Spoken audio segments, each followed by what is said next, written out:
অষ্টাদশ লোকসভা নির্বাচন আগামীকাল থেকে শুরু হচ্ছে। প্রথম দফার নির্বাচন সারা দেশের সঙ্গে পশ্চিমবঙ্গেও প্রথম দফার নির্বাচন আগামীকাল হবে।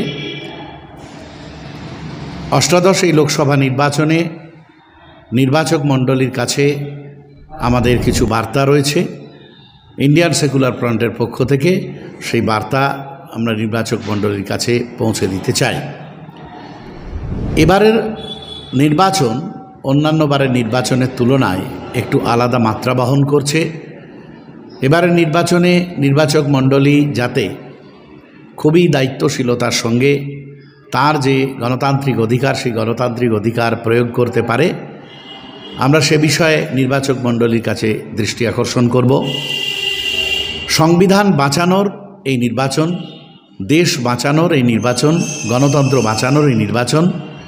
নির্বাচক মণ্ডলীর কাছে অনুরোধ, কোনো ব্যক্তি কিংবা রাজনৈতিক দলের কোনো বিশেষ প্ররোচনায় পা না দিয়ে সঠিকভাবে সঠিক ব্যক্তিকে এবং সঠিক রাজনৈতিক দলকে ভোট দিয়ে আপনি আপনার পছন্দমতো প্রার্থীকে নির্বাচিত করবেন, পছন্দমতো দলকে নির্বাচিত করবেন, যাতে তারা সংসদে গিয়ে সত্যিই রাষ্ট্রীয় দায়িত্ব পালন করতে পারে। অন্যান্য রাজনৈতিক দলের মতোই ইন্ডিয়ান সেকুলার ফ্রন্টের পক্ষ থেকেও ক্যান্ডিডেট, বিশেষ করে আমাদের এই রাজ্যে 17টা লোকসভা কেন্দ্রে আমরা প্রার্থী দিয়েছি।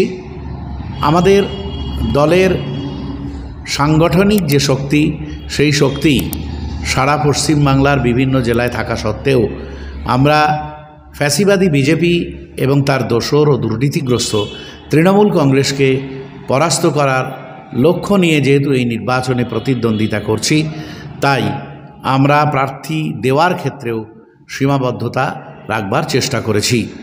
প্রত্যাশিত যে জোট, সেই জোট যেহেতু হয়নি, আমাদেরকে বাধ্যতামূলকভাবেই এককভাবে নির্বাচনে প্রতিদ্বন্দ্বিতা করতে হচ্ছে।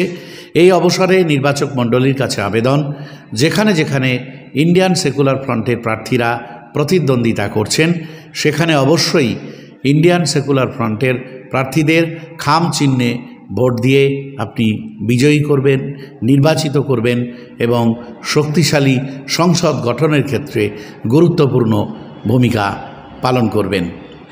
যে সমস্ত জায়গায় ইন্ডিয়ান সেকুলার ফ্রন্টের প্রার্থীরা নেই, সেখানে বিজেপি, ফ্যাসিস্ট বিজেপি এবং দুর্নীতিগ্রস্ত তৃণমূল কংগ্রেসকে পরাস্ত করার জন্য যে সমস্ত গণতান্ত্রিক শক্তি বা গণতান্ত্রিক পক্ষ প্রতিদ্বন্দ্বিতা করছে, তাদের মধ্যে আপনারা যাকে উপযুক্ত মনে করবেন, যে দল উপযুক্ত, তারা ওই ফ্যাসিবাদের বিরুদ্ধে, দুর্নীতির বিরুদ্ধে লড়াই গড়ে তুলতে পারবে এবং সংসদে গিয়ে তার কণ্ঠ তুলতে পারবেন, সেই রকম দল ও প্রার্থীকে আপনারা নির্বাচিত করবেন। কোনো প্ররোচনায় আপনারা পা দেবেন না।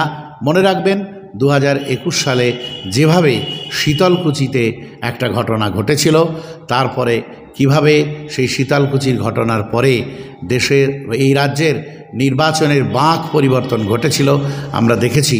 তাই আবারও আমরা অনুরোধ করব, কোনো রকম প্ররোচনায় পা না দিয়ে অত্যন্ত দায়িত্বশীলতার সঙ্গে, অত্যন্ত নির্ভীকভাবে আমরা এই নির্বাচনে আমাদের মতামত প্রয়োগ করব এবং দেশ গঠনে বলিষ্ঠ ভূমিকা রাখব।